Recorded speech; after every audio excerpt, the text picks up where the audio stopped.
Well, hello and welcome to this Record Power Live Sessions Highlights video. To see more Live Sessions videos, you can subscribe to the Record Power YouTube channel, and don't forget to hit the bell so you get notifications each time a new video is released. Hello, my name is Chad Schimmel, and welcome to my studio workshop here in Phoenix, Arizona.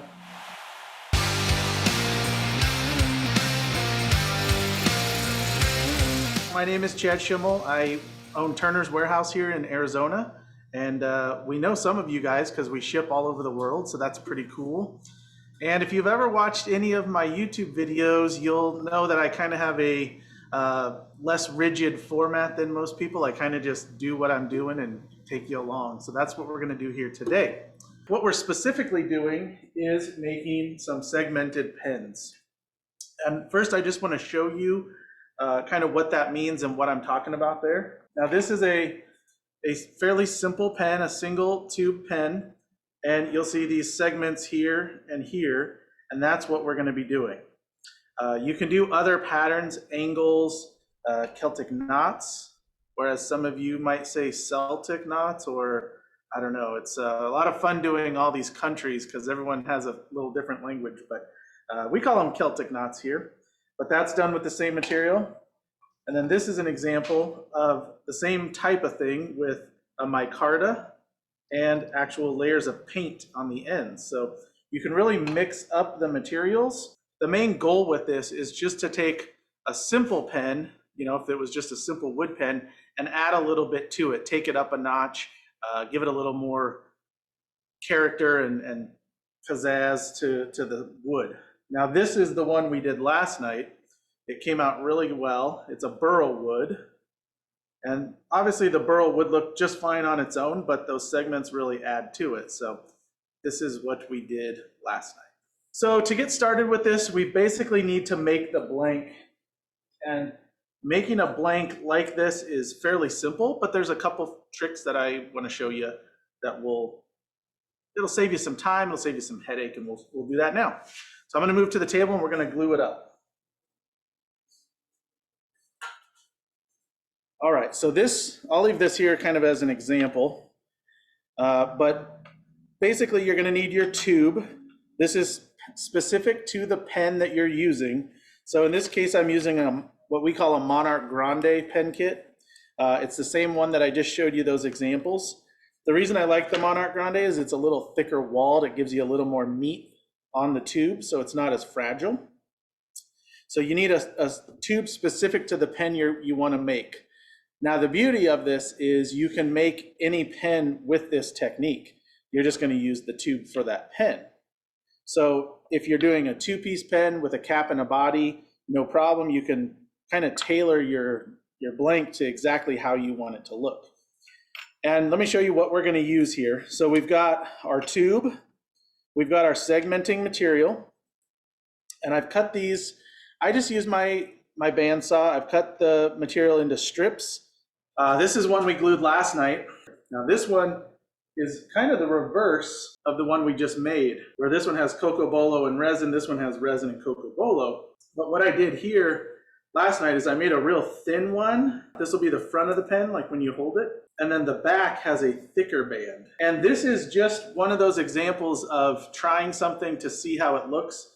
The beauty is if I didn't like this, I'm out a little bit of time and relatively low cost of materials. So when I turn this, I tend to put the tip away from the headstock. Before we get to turning, I mean, you can see my tool's not going to have any smooth entry anywhere here because it's square.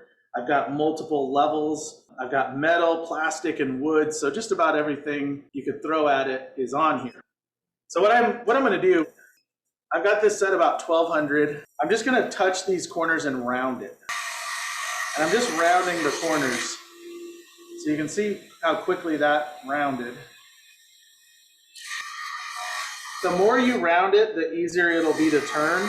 But in reality,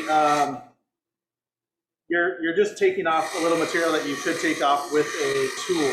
Before I start, I should mention, I'm using an Easy Wood tool.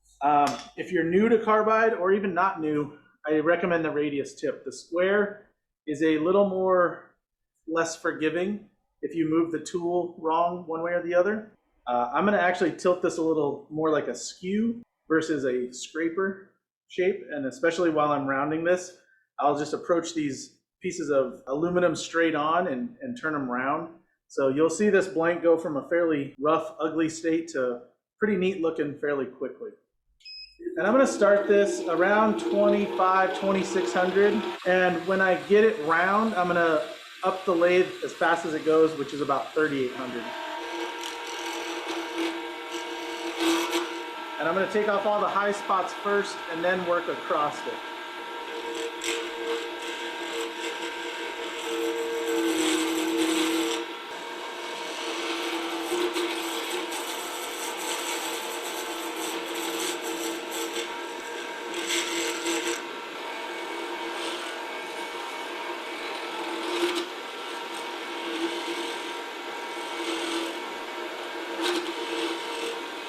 And you can see my shavings starting to get a little longer, so my blank is getting a little more round.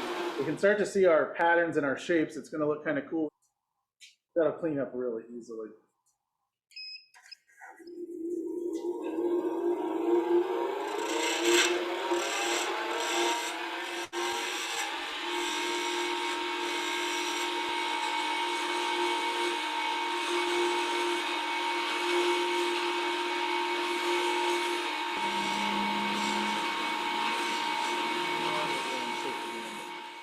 So I'm just sanding this at a fairly low speed, 770. And I just want to make sure I don't have any ridges, any tool lines.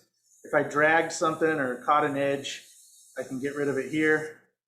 So I'm going to sand it for just a second. It already feels smooth. I like to shut it off. Try to go underneath here and sand vertically or horizontally. And that does help the grain in the wood, but it also helps my rotation marks if I had any in the resin or on the aluminum.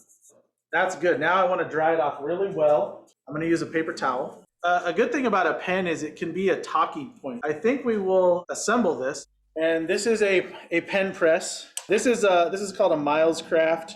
This is my favorite press. So the first thing I want to do is get all my parts out. So there's our tip. This is our clip assembly. So this is our front. We're going to put our ink in. And this is the first coupler. That just threads in. And then this is these are called mechanisms, transmissions, twists, depending on who you are or where you are. And that is essentially what makes the ink come in and out. So if I rotate it, you'll see over here, the ink goes in and out. Now how this pen works is I'm going to press the barrel onto the end here, and then this will go through the barrel and press into here. So you don't want a tight fit here because that's where it's going to rotate when I twist it. You want the only tight fit on the back end. And you want to just kind of eyeball this and decide where you want your clip. So what I'm going to do is just line this up where I want it approximately, and I'm going to press it by hand to get it started. And then I'll load it in my press here. And I'll flip the appropriate number of stops. I can back this up a little bit.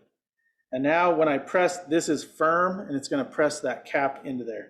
So if you watch right here, there's not much to press here, so it's going to happen real fast. That's it. And then that's pressed in there. So now it's a tight press fit finish. Now this just pushes through, and I'm pushing that transmission up into this cap, and we have a completed pen.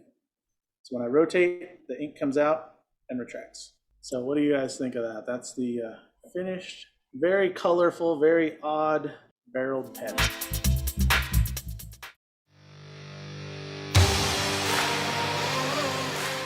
Oh, well, thanks for joining us. And don't forget, if you want to see more live sessions videos, you can subscribe at the Record Power YouTube channel. Come on and join our international woodworking community and be part of the next Record Power live session. You can register at recordpowertv.com.